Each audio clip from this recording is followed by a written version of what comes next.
Hello, and welcome to Internet Explorers, your weekly roundup of the news that matters in SEO, PPC, and digital marketing.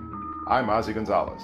I'm Barry Dyke. And I'm Lauren Madricardi. This week we've got some major updates and insights to report on local SEO, so let's get to it. Step aside, Siri, move over Cortana, and shut up Scarlett Johansson from the movie Her, because there's big news. You can now have a conversation with Google Now. So let's say you're staying at a hotel.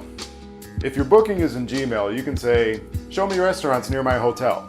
It'll automatically find you a few places. Follow up with, "Show me the menu for the first one," and you'll get the menu for the first restaurant in the results. Say, "Make a reservation for 7," and if the restaurant uses OpenTable, Google will book dinner for you. Now obviously this isn't going to go over well with the tinfoil hat brigade. Well, obviously, yeah. But the premise is pretty awesome, so if you're into local search at all, make sure your website is set up with location data and your business has a verified Google Plus local listing. And if you're worried about Google stealing your thoughts, add an extra layer to your hat.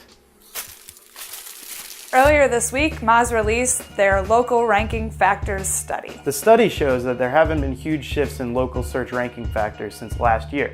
However, there are a few interesting takeaways. Firstly, that behavioral signals like click-through rate are more of a factor this year than previously. Secondly, with Pigeon's release, experts are saying that domain authority is more of a signal today. Finally, and this one is pretty interesting, Google seems to be getting better at proximity to searcher as a ranking signal. So Google knows exactly where you are at all times now? Exactly.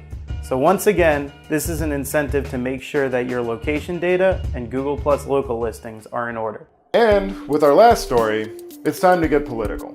Republicans are known as the most internet-savvy political party, but if there's one thing they've nailed, it's their 404 page. That's right. If you find yourself poking around the Republican National Committee website and you wind up on a page that no longer exists, you'll be met with this humdinger. Hey, what do Hillary Clinton and this link have in common? They're both dead broke! In contrast, the Democrats' 404 page is just a blank, boring dead end. So here's what the Dems and any web marketers can learn from the Republicans. Always give your website visitors somewhere to go. In this case, they give you a site search box so you can find what you're looking for. Well, that's it for this week. You can now find us on iTunes, Stitcher, YouTube, and the Digital Third Coast website, so it's easier than ever to subscribe. Thanks for watching, and we'll see you next week.